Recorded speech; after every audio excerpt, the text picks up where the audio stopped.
Assalamualaikum warahmatullahi wabarakatuh. Salam sejahtera bagi kita semua. Pada pertemuan kali ini, kita akan membahas salah satu fase paling gemilang dalam sejarah peradaban Islam, yaitu perkembangan peradaban Islam pada masa dinasti Abbasiyah. Akan tetapi sebelum kita mulai, saya ingin mengajak teman-teman untuk membayangkan sebuah kondisi ketika sebagian wilayah Eropa masih berada dalam masa yang dikenal sebagai Dark Age atau abad kegelapan, ternyata dunia Islam justru tampil sebagai pusat ilmu pengetahuan dan peradaban dunia. Nah, menurut teman-teman, apa yang menyebabkan hal tersebut bisa terjadi? Apakah karena semata-mata kekuatan militer atau ada faktor lain yang lebih mendasar? Nah, pertanyaan inilah yang akan kita jawab bersama dalam pembelajaran kali ini.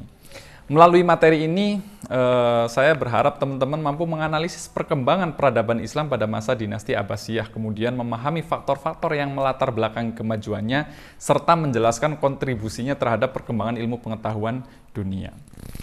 Teman-teman sekalian, untuk memahami kenapa dinasti Abbasiyah mampu mencapai puncak kejayaan, tentu kita perlu mengetahui terlebih dulu bagaimana dinasti ini lahir. Jadi, dinasti Abbasiyah ini berdiri pada tahun 750 Masehi setelah berakhirnya kekuasaan dinasti Umayyah. Nah, dinasti ini didirikan oleh Abul Abbas As-Soffah dan menjadikan Baghdad itu sebagai pusat pemerintahan yang baru. Nah, pemindahan ibu kota Baghdad ternyata menjadi titik penting dalam sejarah peradaban Islam. Kenapa demikian? Karena Baghdad itu berada di lokasi yang sangat strategis dan menjadi tempat bertemunya berbagai peradaban besar seperti Persia, India, dan Yunani. Nah, dari sinilah awal kebangkitan intelektual Islam mulai terbentuk. Setelah kita mengetahui bagaimana dinasti Abbasiyah berdiri, nah, akhirnya muncul pertanyaan selanjutnya yang menurut saya cukup menarik, yaitu apa? Bagaimana sebuah pemerintahan yang baru berdiri bisa berkembang menjadi pusat peradaban dunia?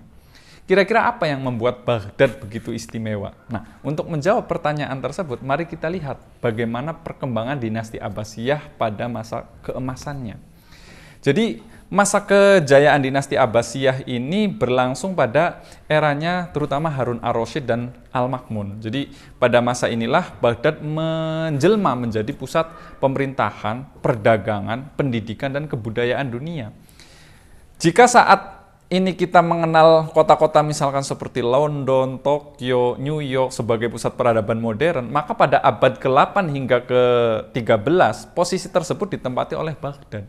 Nah, ini menunjukkan bahwa kemajuan suatu bangsa tidak hanya diukur dari kekuatan ekonominya, tetapi juga dari kemampuannya menghasilkan ilmu pengetahuan dan peradaban. Akan tetapi, teman-teman, kejayaan tersebut tentu tidak muncul secara tiba-tiba ya. Tidak mungkin sebuah peradaban besar lahir tanpa pondasi yang kuat. Karena itu, pertanyaan berikutnya itu adalah, apa sebenarnya rahasia di balik kemajuan dinasti Abbasiyah? Mari kita analisis faktor-faktor yang melatar belakangi kejayaan tersebut. Jadi, kalau menurut analisis saya, setidaknya itu terdapat 4 faktor penting. Pertama, stabilitas politik yang relatif baik. Kedua, dukungan para khalifah terhadap pengembangan ilmu pengetahuan. Yang ketiga, ada gerakan penerjemahan karya-karya Yunani, Persia, dan India. Dan yang terakhir itu keterbukaan terhadap berbagai tradisi intelektual. Ini selaras dengan hasil penelitian yang dilakukan oleh Hasanah tahun 2022, di mana dalam penelitian tersebut menunjukkan bahwa perkembangan intelektual pada masa Abbasiyah itu sangat didukung oleh tradisi ilmiah dan aktivitas penerjemahan yang berkembang pesat. Artinya apa? Kemajuan peradaban ternyata tidak lahir dari sikap tertutup, tetapi justru dari keterbukaan terhadap ilmu pengetahuan. Nah, teman-teman sekalian, jika kita berbicara tentang budaya ilmu pengetahuan pada masa Abbasiyah, maka kita tidak bisa melepaskannya itu dari sebuah lembaga yang sangat terkenal. Mungkin teman-teman sudah pernah dengar ya, nama Bait Al-Hikmah. Lalu sebenarnya apa itu Bait Al-Hikmah? Kenapa lembaga ini sering disebut sebagai salah satu pusat ilmu pengetahuan terbesar dalam sejarah Islam? Mari kita bahas bersama. Jadi, Bait Al-Hikmah ini merupakan pusat penerjemahan, perpustakaan, dan lembaga penelitian yang berkembang pesat pada masa Khalifah Al-Ma'mun. Di tempat inilah para ilmuwan dari berbagai latar belakang berkumpul dan berdiskusi. Kalau kita bandingkan dengan masa sekarang ya, Bait Al-Hikmah itu bisa kita analogikan sebagai perpaduan antara perpustakaan nasional, universitas, dan pusat riset modern. Nah, keberadaan lembaga ini menunjukkan bahwa kemajuan peradaban memerlukan ekosistem akademik yang sehat. Makanya, sebuah pusat ilmu pengetahuan itu tentu tidak akan berarti tanpa kehadiran para ilmuwan yang mengembangkannya. Lalu, siapa saja tokoh-tokoh besar yang lahir pada dinasti Abbasiyah? Dan kontribusi apa yang mereka berikan kepada dunia? Ternyata, teman-teman, dari rahim peradaban Abbasiyah inilah lahir sejumlah ilmuwan besar yang memberikan kontribusi penting bagi perkembangan berbagai disiplin ilmu. Misalkan, di bidang matematika dan astronomi ada namanya Al-Khwarizmi. Beliau dikenal sebagai pelopor aljabar dan pengembangan konsep algoritma yang menjadi dasar ilmu komputasi modern saat ini. Atau dalam bidang kedokteran dan filsafat ada namanya Ibnu Sina yang menghasilkan karya monumental yang berjudul Al-Qanun fit Tibb, yang menjadi rujukan pendidikan medis selama berabad-abad. Kemudian ada Al-Farabi yang memberikan sumbangan besar dalam filsafat, logika, dan ilmu politik.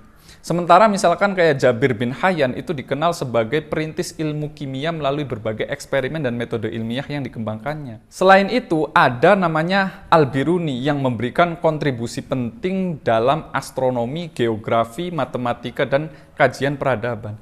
Karya-karya para ilmuwan tersebut itu tidak hanya mendorong kemajuan ilmu pengetahuan di dunia Islam, tetapi juga menjadi salah satu pondasi penting bagi perkembangan sains dan peradaban modern di Barat. Makanya, perkembangan ilmu pengetahuan yang dinikmati masyarakat saat ini itu tidak lepas dari kontribusi intelektual para ilmuwan Muslim pada masa keemasan dinasti Abbasiyah ini. Akan tetapi, teman-teman, ternyata sejarah mengajarkan kepada kita bahwa tidak ada peradaban yang selalu berada di puncak kejayaan.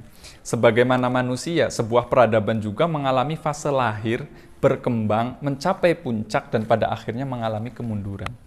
Lantas, mengapa dinasti Abbasiyah yang begitu maju akhirnya mengalami keruntuhan? Jadi, kemunduran Abbasiyah ini disebabkan oleh banyak faktor ya, mulai dari faktor internal seperti konflik politik, perebutan kekuasaan, dan lemahnya kepemimpinan.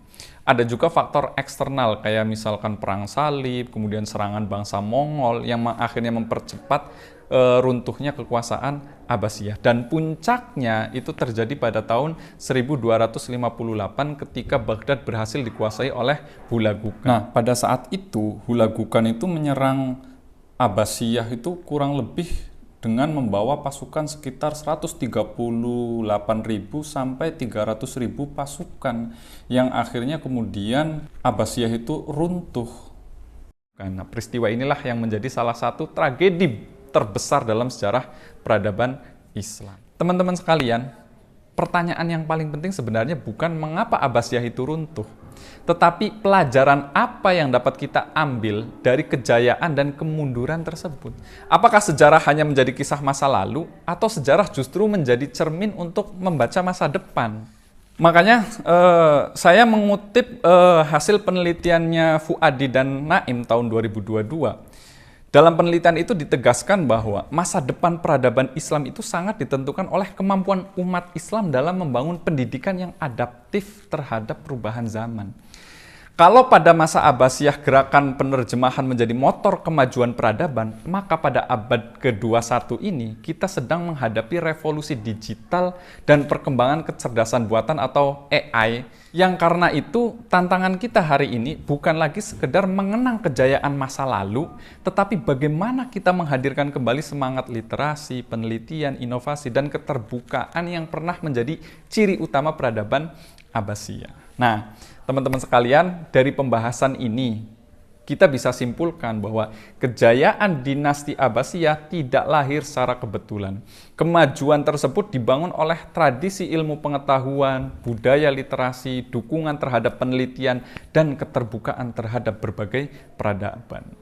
Sejarah Abbasiyah mengajarkan bahwa kebangkitan suatu bangsa tidak dimulai dari kekuatan senjata, tetapi dimulai dari kekuatan ilmu pengetahuan. Mungkin Demikian materi yang bisa saya sampaikan. Terima kasih atas perhatian teman-teman. Kurang lebihnya mohon maaf. Wa kafa billahi syahidah. Wassalamualaikum warahmatullahi wabarakatuh.